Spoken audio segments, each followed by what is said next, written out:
Every decision that you make has consequences, even the smallest decisions. Consequences are more important than decisions. Don't ever make a decision more important than the consequence, because decisions give birth to consequences. People normally say if you make a decision, you got to live with it. That is not true. You live with the consequences. When you are exposed to things, it gives you options. Options give you choices, and choices require decisions. It is critically important that you make this next step into sound decisions. Are you making yourself better? Or are you making yourself worse? Are you moving forward or are you moving back? Are you making progress or are you stagnating? Every little decision you make counts.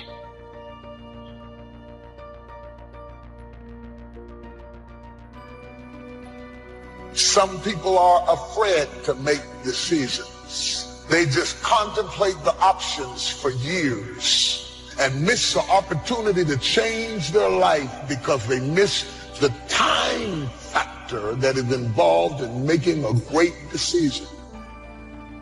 So what you must do before you make any decision in life is don't study the decision.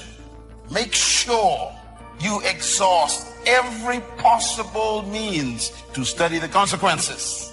Do your research, get information, check all the alternatives, study the options, check those who already made that decision, and read their life, study their life, find out everything before you make a decision. Deciding to decide, to act, is a major, major challenge for all of us. And there are things that happen to us along the way, experiences that we have that prevent us from working through the mental block of acting.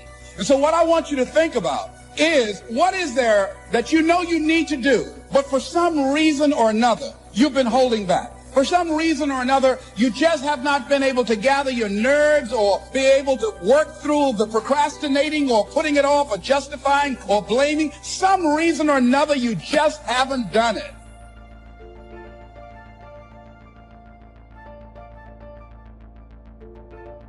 Do you know where to hide when discouragement comes flying past your head?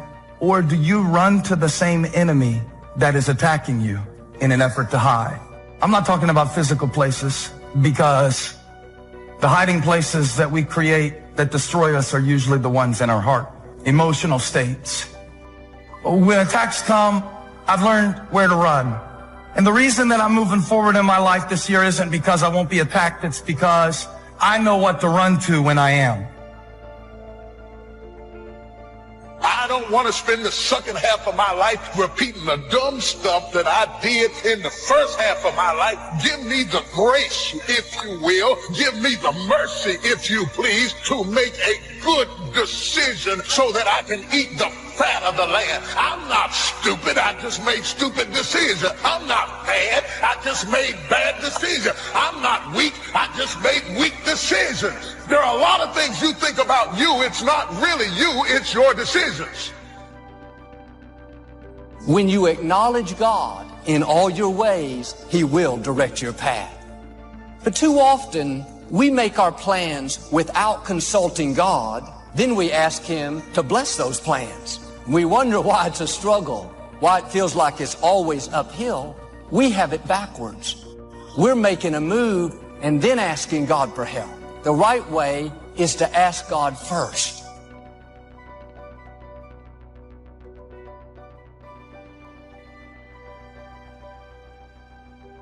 Some people don't want to be for you, and that's okay. You don't need them to fulfill your destiny. You have to set your face. The people that need to be for you will be for you. God has already lined up the right people. People that will celebrate you. People that stick with you through thick and thin. A lot of people never try anything differently because they have been convinced by people in their lives that they value that they can't do it. They're living within the context of the opinions that other people have of them, the low expectations. You need to be patient with the process and not enthralled with the promise. You compromise the rehearsal time and bought the tuxedo for the recital. You want the accoutrements of success, and that's what's killing you. Now you look like something that you're not. Somebody say wrong focus.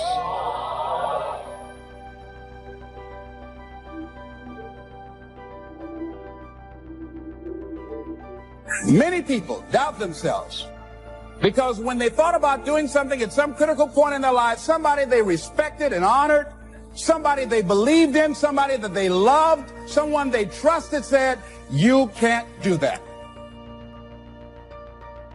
Most of the people who really ain't got it, they go out of their way to try and show people that they have it.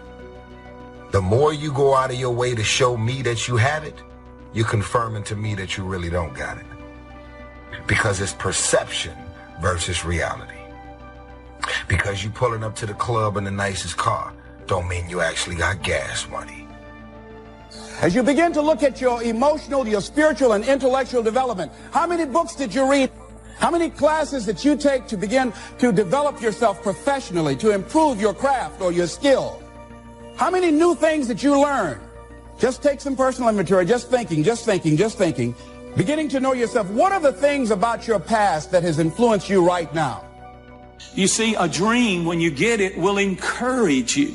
There's something about a dream that brings encouragement and joy to people's lives. It gives you excitement. It encourages you. The people who are discouraged are the people who don't have a dream. Because when you have a dream, it makes you get up in the morning. It makes you put your clothes on and go to work because you've got a dream, and a dream has the power to encourage you. You have not because you ask not. It didn't say you have not because your credit ain't straight. It simply say you have not because you ask not. But you don't ask because you ain't got that together. When you ask God for something, quit tripping. He got it from here. The same wind blows on us all. The wind of disaster, the wind of opportunity, the wind of change, the wind when it's upside down, the wind when it's favorable and unfavorable. The same wind blows on us all. The economic wind, the social wind. The same wind blows on everybody. The difference in where you arrive in 1 year, 3 years, 5 years, the difference in arrival is not the blowing of the wind, but the set of the sail. Joy can only really come to my life when I am focused on what God is doing in this moment. And I cannot focus on what God is doing in this moment in my life if I'm consumed with what He's doing in somebody else's, or if I'm still in regret and bitterness about what happened 3 years ago or 3 months ago. A lot of our lack of joy is really not about possession, it's about position. What I mean is this: He set joy before Him. It's not a question of God's presence. It's about yours. Are you present in this moment? You can't live off of yesterday's manna and expect to have victory today. Yesterday's information may not work today. Stay open for change. Be willing to try something new. What made you successful 5 years ago may not make you successful today. Have the attitude, God, I'm ready for new things. If you don't innovate, you will evaporate. You can't rely on what got you to where you are to keep you where you are. The world is changing. You can't afford to sit back on autopilot and just coast, do things the same way. You'll get left behind. But if we're not conscious of dropping a thought or a behavior that's no longer needed, we take old thoughts, old behaviors that served an old version of ourselves into trying to become the new version of ourselves. So ask yourself that question. What do I need to drop that's no longer needed? Is it a person? Is it a thought? Is it a behavior? Or is it an emotion? If someone is controlling you, it's not their fault, it's yours. You have to put your foot down, make a change. This is your hour. I know people that spend more time worried about what other people think about them than they do pursuing their own dreams and goals. And it's great to get free from addictions, but one of the greatest freedoms is to get free from people. Being successful, y'all, is not a magic trick. You have to learn the principles of success. You can be successful at anything. You really can, man. I don't have no education. I'm telling you, God has an incredible life for you. All you got to do is ask him for it. Be willing to put in the work. But now this work part is hard. Success is hard. But let me ask you a question. Ain't not being successful hard too? You cannot reach your destiny dragging people along, trying to keep everyone happy. Life is like an elevator. The higher you go up, like those spaceships, they let certain stuff off because it's too heavy. Yet some people just too heavy when it comes to drama. When you have goals and dreams and you want to fine tune your life and approach to life, you want to create a drama-free zone. What else is in you? Who are you ignoring? Is there a version of you you're ignoring? So think about that stuff and really begin to ask yourself, am I satisfied where I am? And start listening to that voice inside of you saying, hey, listen, it's whispering right now, but it's calling you. It's saying there's something more. There's something else. There's something else you can get. Deciding to keep your word. If you just decide, I'm going to keep my word. If I say something, I'm going to do it regardless. Being more considerate, more disciplined, being more adventurous. Find something that you can look at your life that you say, hey, I know I've got a problem in this area, being late. I need to take care of that. Procrastinating, I need to deal with that. For things to change, you have to change. I was hoping the government would change and taxes would change. I wished for everything to change. And my teacher said, no, Mr. Rohn, for things to change for you, you have to change. Don't wish it was easier, wish you were better. Don't wish it was easier, wish you were better. And here's the big one. Don't wish for less problems, wish for more skills. You simply need more skills. Stop telling the old story. Here's the truth. Nobody cares. No one cares if you've had a setback. No one cares if you had a victory. And none of those failures, none of those setbacks, none of those victories, and that old character you keep playing is the very thing that will prevent you from becoming this new version of you. Not taking care of business, being seriously not serious. Creating an imbalance in my life where I'm spending more time looking at television or having social fun and not spending enough time working on me. See, most people, ladies and gentlemen, spend more time working on their jobs than they spend working on themselves. It's a story if you're stuck. It's an old story you're telling with an old character that was last year's version, last decade's version. Who's the new character? What's the new script? What's the new story? Your personal philosophy is like a guidance system that helps you make decisions what to do, what not to do. From the information you get and what you learn and what you know, we decide. Maybe your philosophy would have been 5 years ago never to attend seminars like this. You just didn't go. Now 5 years later, here you are. Something happened along the way. So now that little amendment in your philosophy, you now say, I'm going to regularly go. Because it doesn't take but a few ideas to make a great difference in your income, personal life, social life, and all the rest. A change of mind, a change of idea. The more we learn, the more we know, the better we're able to make better decisions. So what is the worst thing that can happen? I want you to visualize that, experience that, feel the nervousness and the discomfort. And the more you run it in your mind, the less power that it will have. Your philosophical guidance system does two things. Number one, helps you to see the dangers on one side, so you can avoid those. But here's what else your guidance system does. Helps you to see the opportunities on the other side, so that you can expand those, maximize those. And here's what that's called. The game of life is to minimize the dangers and maximize the opportunities. And the more we know and the more we learn, the more experience we gather, helps us to keep continually adjusting our philosophical guidance system so that we minimize more dangers, maximize more opportunities. That's really the game of life. Stop hanging out with people that make you look good by how little they know, and so you can condescend to them, so that you can be a great fish in a small pond. Get around people who make you feel stupid because they stretch you, they make you grow, they make you read, they make you study, they stretch you. They expose you to great information, and then you can make great decisions.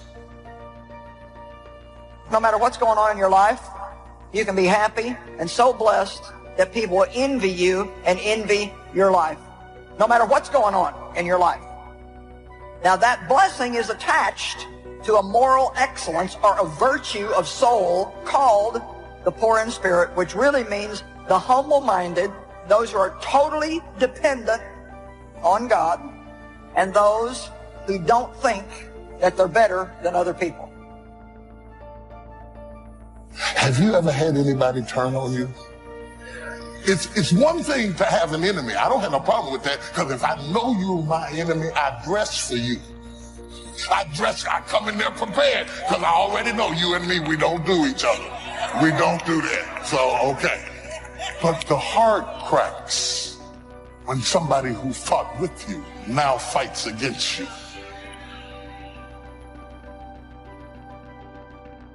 The future is actually the place where there is threat. And it's always going to be there. So what do? You make sacrifices in the present so that the future is better.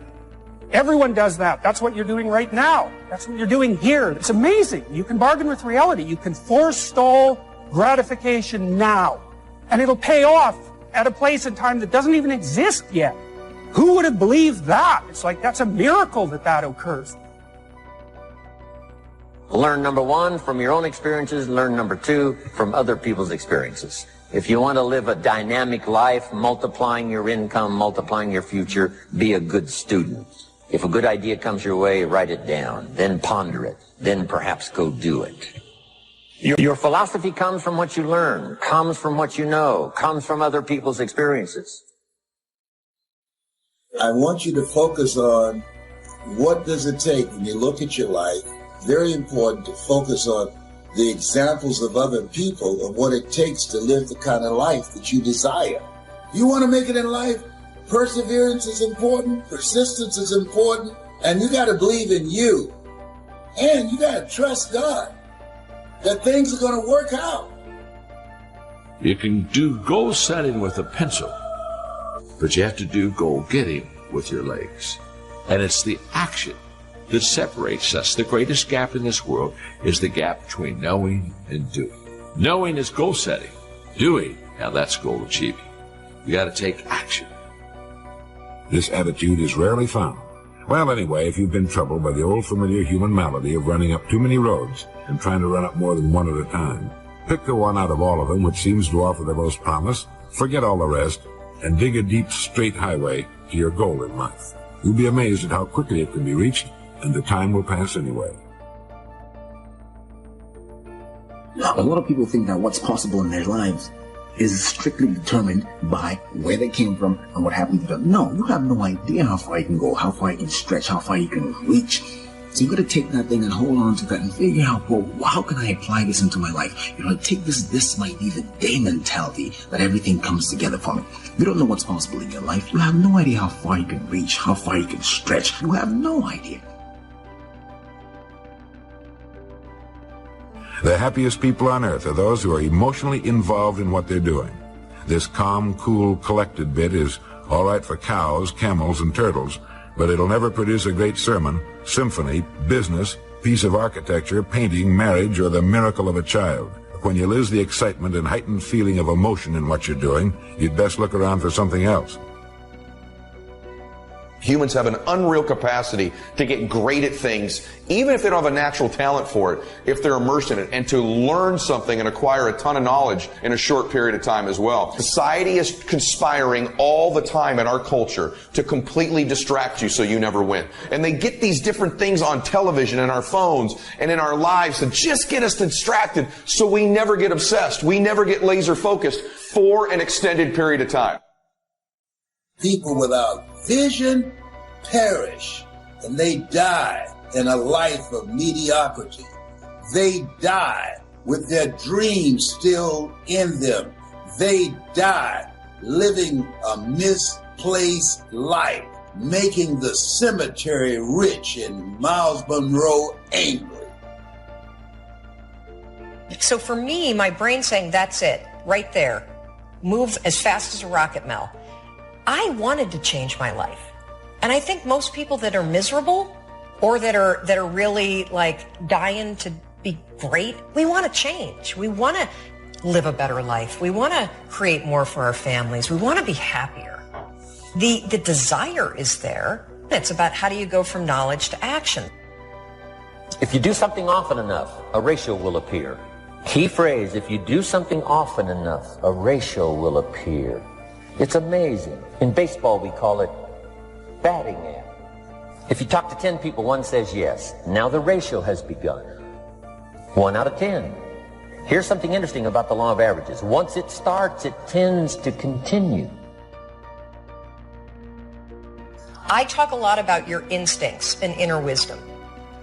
When you set goals, when you have an intention on something that you want to change about your life, your brain helps you. What it does is it opens up a checklist, and then your brain goes to work trying to remind you of that intention that you set. And it's really important to develop the skill of knowing how to hear that inner wisdom and that intention kicking in and leaning into it quickly. If you're in a negative vibration, the only thing you can attract to you is something negative. How do you change? Well, one good way is consciously pick the people you associate with. Pick with people who are winning. Go mix with them. Do what they did. We live in a time where everybody wants to be a public figure. We live in a time where even people who have a private account spend their whole lives posting stuff and commenting on stuff to create an image and a projection of a reality that may bear no resemblance to the reality of their situation. We know that engagement with social media and our cell phones releases a chemical called dopamine. That's why when you get a text, it feels good. So, we've all had it where you're feeling a little bit down or feeling a bit lonely. And so you send out 10 texts to 10 friends, hi, hi, hi. Because it feels good when you get a response. It's why we count the likes. It's why we go back 10 times to see if my Instagram is growing slower. Did I do something wrong? Do they not like me anymore, right? The trauma for young kids to be unfriended, right? Because we know when you get it, you get a hit of dopamine, which feels good. It's why we like it. It's why we keep going back to it. Dopamine is the exact same chemical that makes us feel good when we smoke, when we drink, and when we gamble. In other words, it's highly, highly addictive. We have age restrictions on smoking, gambling, and alcohol, and we have no age restrictions on social media and cell phones, which is the equivalent of opening up the liquor cabinet and saying to our teenagers, hey, by the way, this adolescence thing, if it gets you down, that's basically what's happening, right? That's basically what happened. You have an entire generation that has access to an addictive, numbing chemical called dopamine through social media and cell phones as they're going through the high stress of adolescence. Why is this important? Almost every alcoholic discovered alcohol when they were teenagers. When we're very, very young, the only approval we need is the approval of our parents. And as we go through adolescence, we make this transition where we now need the approval of our peers. Very frustrating for our parents, very important for us. That allows us to acculturate outside of our immediate families into the broader tribe. It's a highly, highly stressful and anxious period of our lives, and we're supposed to learn to rely on our friends. Anytime you have unbelief in your heart, it will cause you to try to perform to prove something that you don't really believe. In psychological terms, it's called the fraudulence complex, or some call it the imposter syndrome. And it speaks about how many of us have an inability to internalize our strengths and our accomplishments. Psychologists call it the imposter syndrome because they say that many of us secretly, deep down, feel like we're a fraud. Many of us secretly, deep down, feel like we have so much less to offer than what people expect.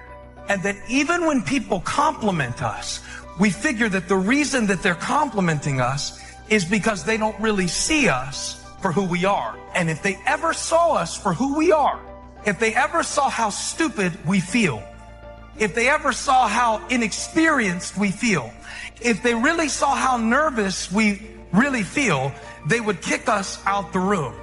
It happens to fathers, it happens to leaders, it happens to teenagers. It is the fear of being found out to be less than they thought you were. It is the fear that keeps you in a performance mode. It is the fear that keeps you spending money to look like something important because deep down you're afraid that you're really not. It is the fear that keeps you overcompensating, and you get in situations, and rather than letting other people be the center of attention, you feel the need to overcompensate to show how intelligent you are, because deep down you don't feel intelligent enough. So people think you're cocky, but you're really not cocky. You're scared with the conflict between who they think you're supposed to be and who you feel like you really are. It means that sometimes, even as I'm trying to fulfill my purpose, I feel like a fake. It's not that I'm a hypocrite. It's not that I'm insincere. It's just that deep down inside, I'm a man who sometimes feels like a little boy. I want to be wise, but sometimes I feel like a fool. And I'm wondering, is there anybody here who lately has been up under the pressure of an expectation? And when you feel that, the temptation and the tendency is to prove it. I gotta prove I'm a good dad. I gotta prove it. And when you do it to prove it, it takes the joy out of it. And it's such a weird world we live in, isn't it? I mean, I'm so scared for my kids. Honestly, I don't even know what to tell them about growing up in a time where we've always had the pressure, but now the performance. Now everybody gets to experience performance anxiety because we all perform our lives for one another all the time, just constantly. I mean, if you cook a good meal for your family, it does not count unless you make an Instagram story out of the meal. Some people, quite by accident, discover alcohol and numbing effects of dopamine to help them cope with the stresses and anxieties of adolescence. Unfortunately, that becomes hardwired in their brains, and for the rest of their lives, when they suffer significant stress, they will not turn to a person, they will turn to the bottle. Social stress, financial stress, career stress, that's pretty much the primary reasons why an alcoholic drinks. What's happening is, because we're allowing unfettered access to these dopamine-producing devices and media, basically it's becoming hardwired, and what we're seeing is as they grow older, too many kids don't know how to form deep, meaningful relationships. Their words, not mine. They will admit that many of their friendships are superficial. They will admit that they don't count on their friends, they don't rely on their friends, they have fun with their friends, but they also know that their friends will cancel on them if something better comes along. Deep, meaningful relationships are not there because they never practice the skill set, and worse, they don't have the coping mechanisms to deal with stress. So when significant stress starts to show up in their lives, they're not turning to a person, they're turning to a device, they're turning to social media, they're turning to these things which offer temporary relief. We know, the science is clear, we know that people who spend more time on Facebook suffer higher rates of depression than people who spend less time on Facebook. Because the truth of the matter is, some of you are hurting in ways that you don't have to hurt, because you are putting yourself in a position that you were not built to live in. Now, even Jesus couldn't please everyone. And he was sinless and spotless, and we expect that we can. You're never going to keep everyone happy. Quit trying to please people. When you come to the end of your life, you are not going to stand before people and give an account. You're going to stand before God. He's not going to say, did you keep everyone happy? Did you please all your family? Did you have the support from your coworkers? He's going to ask, did you fulfill my purpose for your life? And sometimes the pressure that we feel to be special does not come from God. It comes from culture, who tells you that you've got to be so special, so different, so unique, so set apart, but you already are. I mean, whoever you're trying to prove something to isn't paying attention, because they're trying to prove it to somebody who's not paying attention. And they're proving it to someone who's not paying attention. And so while we're busy posting to each other our results to prove to one another what we're worth, our purpose is dying in the place of our insecurity. Alcohol is not bad. Too much alcohol is bad. Gambling is fun. Too much gambling is dangerous. There's nothing wrong with social media and cell phones. It's the imbalance, right? If you're sitting at dinner with your friends and you're texting somebody who's not there, that's a problem. That's an addiction. If you're sitting in a meeting with people you're supposed to be listening to and speaking, and you put your phone on the table, face up or face down, I don't care, that sends a subconscious message to the room that you're just not that important. That's what happens. And the fact that you cannot put it away is because you are addicted. Right? If you wake up and you check your phone before you say good morning to your girlfriend, boyfriend, or spouse, you have an addiction. And like all addiction, in time, it'll destroy relationships, it'll cost time, and it'll cost money, and it'll make your life worse. Here's my advice to you today. Walk away from the 97%. Don't talk like they talk. Don't act like they act. Don't go where they go. Don't specialize in what they specialize in. Throw away the blame lists they cling to. Start you a new life. Here's the greatest value of discipline. Self-worth. Self-esteem. People are teaching self-esteem these days, but they don't connect it to discipline. The least lack of discipline, and it starts to erode our psyche. Neglect starts as an infection, and if you don't take care of it, it becomes a disease.